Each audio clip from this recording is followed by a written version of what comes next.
let's ask some of our stars, no? This trailer was released, I think, last week. Let's ask Joshua, Carlo, and Anne.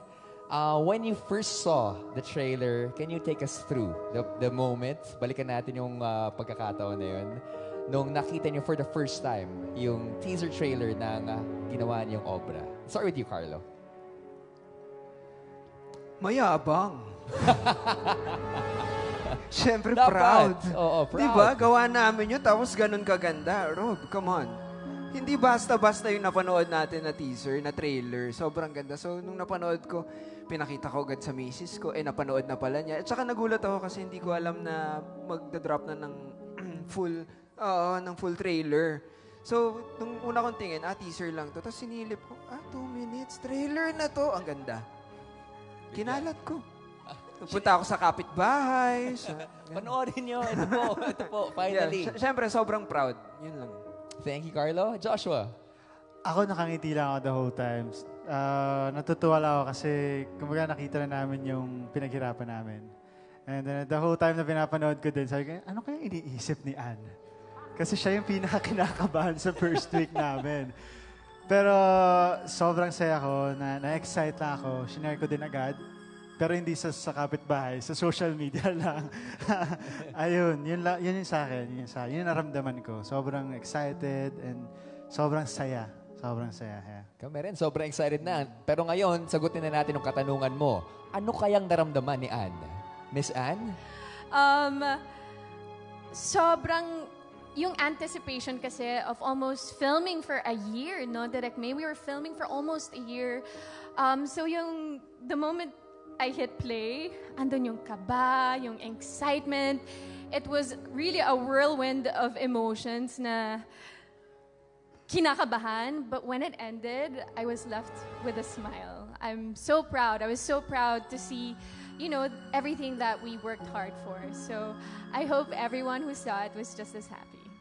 We are so happy. Sobrang happy tayo mga kapamilya sa napanood natin and so much more. Again, Healing begins this July na. Everyone's so excited. And right now, we are so excited to ask these burning questions. Actually, these are not burning questions. These are meaningful questions, not to scare you guys, coming from our press. And we shall start with Sir Henry.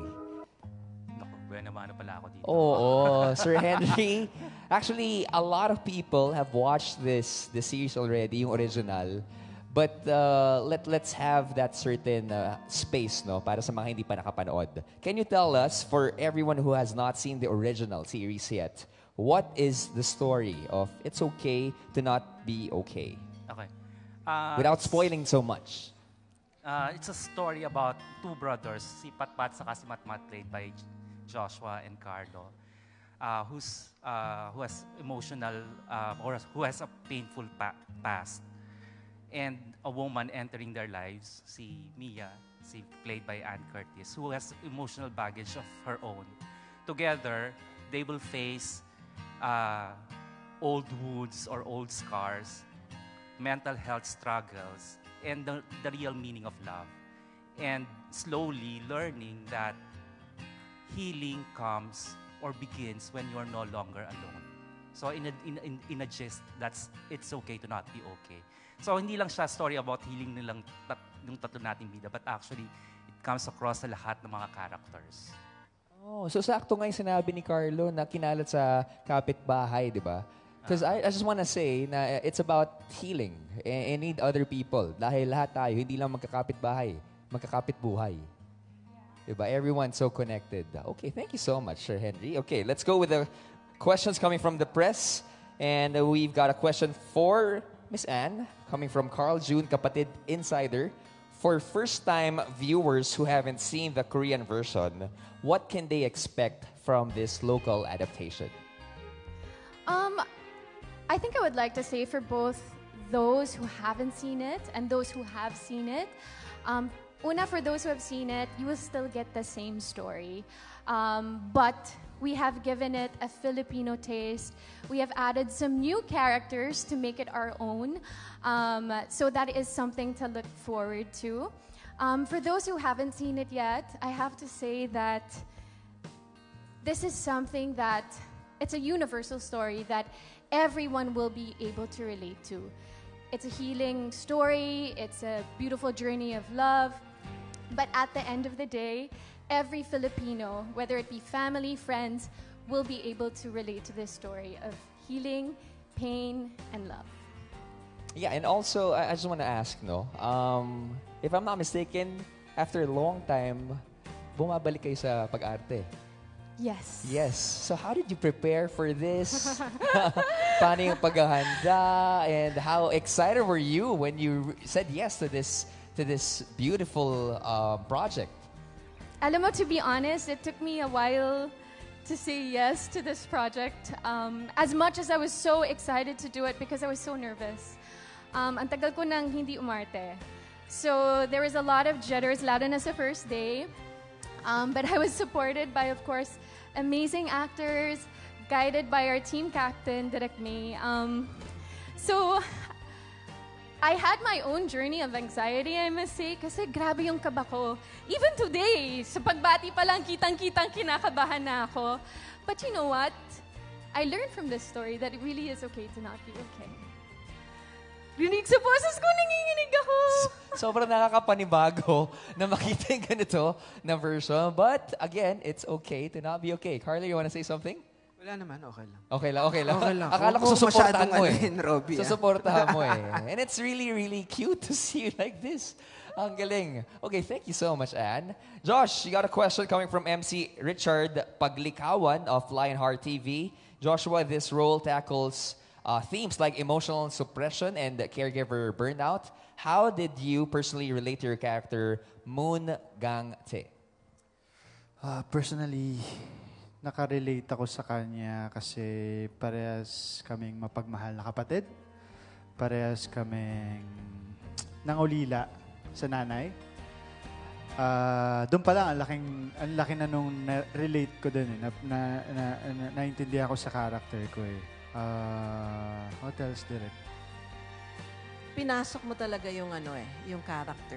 Every time na Actually, 'di ba, parang in Pati yung terms pagka-burnout ng character Yes. ko eh.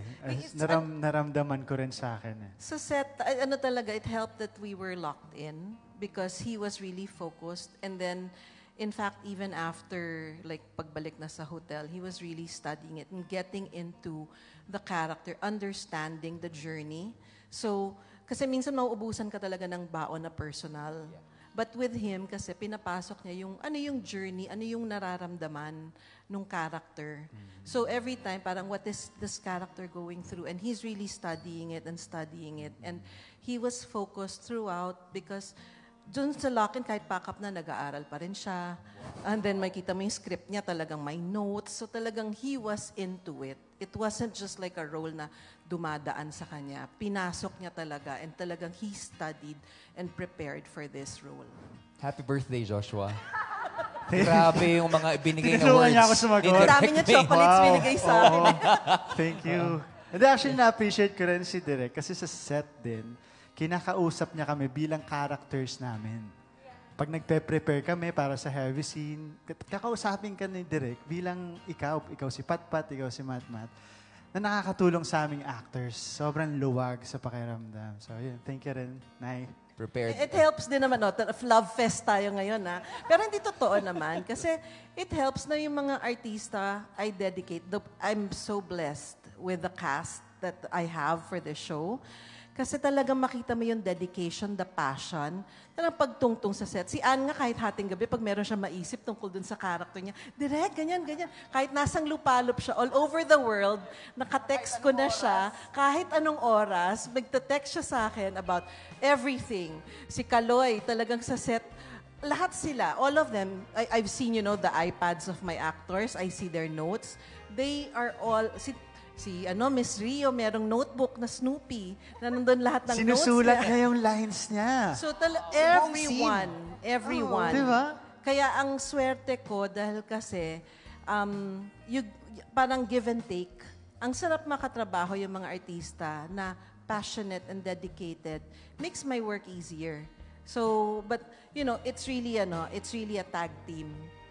Everyone's so invested para sa project ito. Sabi niyo nga, 1 year in the making, no? So, ang daming mga ideas, ang daming collaborations na nangyari. At yan ang papanood po natin this coming July. Thank you so much, Josh, and thank you, Direk. To Miss Des. Hi, Miss Des. Boss, Hello. si MC Richard the Paglikawan, may question po sa inyo from Lionheart TV. Why did you choose Anne and Joshua for the lead roles, and how did they surprise you during the production? Why not, di ba? Why not? Knowing that it's okay to not be okay is one of the most popular and most loved K-dramas. We have to make sure that our cast is fitting of the original. So, not only for the portrayal of the character, but also we want to make sure that the audience will love the cast. So why not Anne and Joshua? Their filmography, images, and acting. Diba? Alam naman natin, we are sure na sila lang yung best options for the characters. Grabe yung ngiti ng Joshua Garcia, oh. But we super agree. Thank you so much, Miss Des. Grabe, everyone. Thank you. Yeah, Josh, you want to say something, and Anne? Thank you, Miss Des. Thank you, thank you. Nakakilig. Ano pala to? Parang retreat. Alam mo? Thank you, tagal thank din namin you. hindi pala media nagkita-kita, content. ha? Retreat pa lang nangyayari dito. Ang tagal. Ang tagal namin hindi nagkita-kita after yung shoot namin. So parang feeling ko na-miss din namin yung isa't isa. Totoo. At least ngayon, lalabas na, di ba? Okay, Carlo, you got a question, but before that, let me just tell you what happened during sa dressing room. During sa dressing room? What? Sa dressing room, when I was briefed, we were just talking. It was Miss Rio, together with another boss. Itago natin sa pangalang Mico Del Rosario. At sinabi niya, grabe yung Carlo Aquino dito. Grabe yung Carlo Aquino dito.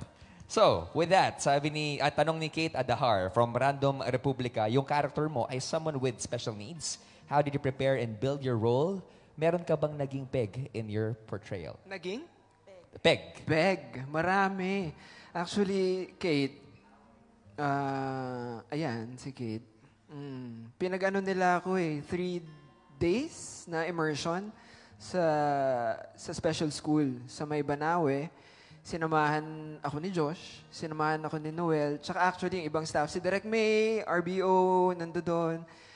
Yun, pina-observe sa akin yung mga high functioning, tapos yung hindi masyado. Tapos, after that, pinag-workshop ako with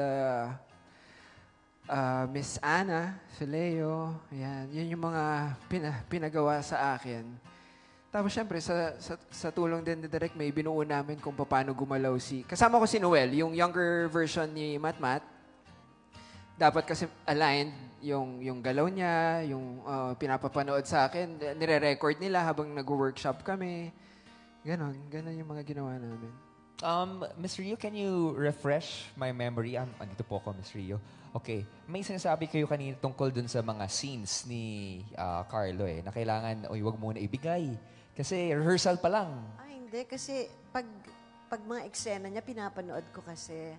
At saka pag alam ko mabibigat yung eksena, kung hindi ko napapanood, pinakikinggan ko muna.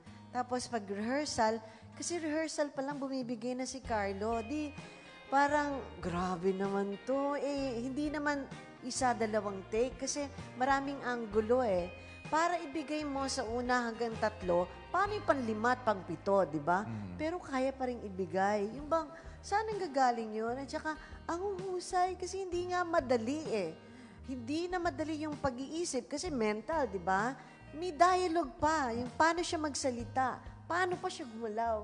Parang yung totality, hindi talaga madali, pero nagawa naman ni Carlo. Kaya parang, pag nasa zone siya, walang pwedeng Nay, ano gusto mong cake, Nay? Papadala akong cake sa house mo. Sapatos Later, lang, I love sapatos. you.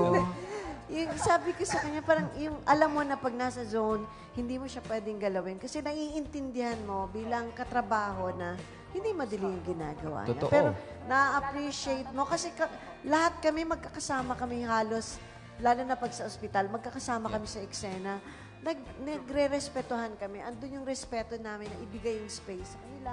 Andun yung respeto namin na alam naman ng bawat isa yung character nila na may panahon para mag-prepare. Nandun kami sa ganong pagrespeto sa bawat isa. Grabe. Actually, parehas kami ni Anne. Parang nagdadalawang isip ako na kunin yung role, yung character. Ay, Really? si Miss Des. Talaga? Napatingin si Miss Des sa'yo ng gano'n, no? Kasi nga takot ako. Kakasabi lang ni Miss Des sa akin, per take ang bayad kay Carlo Aquino. Sobra! Kaya gano'n yung mga binibigay niyang Grabe naman yung eksena per palagi. take. Nagdadalawang Carlo. isip ako kasi nga takot akong gawin yung character. So, ang dami yung what ifs, yung doubts, yung mga takot. Lumaki ng lumaki. Lumobo ng lumobo yun. So, kailangan ko paputukin. Kailangan ko, I had to see this through. Kailangan ko, kung mag-fail ako, at least ginawa ko, tinry ko. At saka, naniwala ako kasi nung nagkita-kita kami for the first time, May ba yun? Or June? Yun. Yung sit down natin, nag-open up ako kay Josh, yung mga pinagdaanan ko sa buhay. Tapos siya din, naging ganun siya sa akin. Sabi ko, okay na to, okay na ako. Medyo naging kampante ako. Tapos si Ann, late dumating. Hindi, joke lang. Hindi, kasi late talaga yung call niya. May showtime. Galing siyang show. Hindi, tsaka gusto ni Direk May, kayo muna as brothers. Oo nga, ikaw Tapos biglang naman. sisingit ako. Kasi kung ano yung kinikalat. Mia. So yun, naging kampante ako nung nakasama ko sila dun sa sit down. Sabi ko, okay, may enjoy ko to. Tsaka wala akong eksena na hindi ako pawis, Lagi ako... Bigay na bigay talaga. Alam nilang lahat yan. Mukha na siya malamig. May special Mukhang fan malamig. designated sa kanya, na Para kanya ako lang. may rain cloud lagi sa ulo ko after everything. Alam mo, Enjoy. binigay mo kasi lahat eh. Tsaka ganon. pag sobrang pasasalamat ko kay RBO, kay Direk May, na every time na may nadiderail ako, yung nawawala ako sa sinasagip nila ako. Kasi nga hindi madali talaga. Totoo yan. I see Direk May. Yeah, I just wanna add lang na si Kaloy did not watch the original para wag siya ma-influence na gagayahin niya lang. Kasi alam niya na parang everyone's raving about, the performance of yung nandun sa original. And oo naman, talaga namang, powerful yung performance nun. And si Kaloy, ayaw niyang mabahiran na parang, ay, ginagaya ko lang or parang, may influence siya eh. So he wanted, parang, sige, hindi ko papanoorin. But in terms of creating it, it's the interpretation based on our immersion, based on our research. And it's, totoo siya, hindi yung parang kathang isip, hindi ganon. So, siya, parang it was based on our own research and interpretation of the character. That's why, kudos talaga to Kaloy. Kasi, yung nung pinasok niya yon, it was, kinuha from different real people with autism na inobserve, kinasalamuhan niya, kasama, and talaga namang nabuo niya yung character based on all that.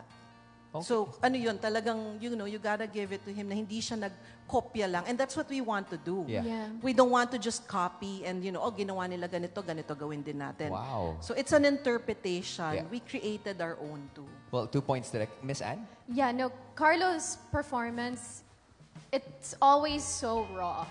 Like, whenever I'm in a scene with him, I know I don't need to prepare on my own because I know in each scene, I'll get so much for him that each performance it's just so raw and beautiful. So, you guys have to see Carlo's performance. It's really amazing. Ako rin. Ako lagi niya ako ka-eksena. Hindi na rin ako nagpe-prepare. Diretso na. Madadala ka Diretso talaga na. eh. Galing pa akong kwentuhan nun, ready na? Okay, game. Tapos, madadala ka talaga kay Kuya Carlo. Ang galing na. Mukhang alam na natin kung sino mang lilibre sa cast Kaya party. mahal na mahal ko kayo eh. Ready mo na mamaya, Jollibee, gusto niyo Jollibee. Maraming salamat, Carlo. Grabe, happy birthday na naman sa'yo. Grabe, buhatan ng bangko pala tong nangyayari. Pero syempre... Magaan yung bangko today. Love fest, love fest. Tsaka pinawisan ka sa lahat ng pagbibigay ng mga komento patungkol sa'yo.